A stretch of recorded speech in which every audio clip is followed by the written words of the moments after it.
Hello, welcome back to my channel. সকাল ৭টার মধ্যে পুজো complete হয়ে গেছে।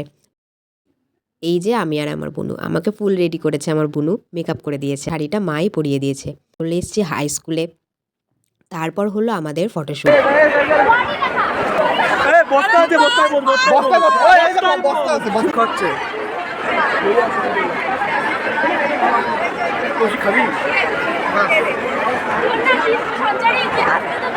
এই যে আরেকটা ছেলে লাভার মেয়ে, এই যে ছোট ছেলেদের সাথে দাঁড়া দাঁড়া ছবি তুলতেছে।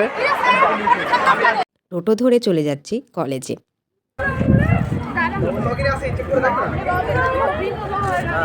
এখানেও ফটোশ্যুট হলো, খাওয়া দাওয়া হলো। তারপর বন্ধু চলে যাচ্ছে দূর দেশে জব করতে, তাই ওকে টাটা করতে চলে এসেছি স্টেশনে। তারপর বন্ধুকে টাটা করে দিয়ে আমিও বাড়ি চলে আসছি। টাটা, দেখা হচ্ছে নেক্সট ভিডিওতে।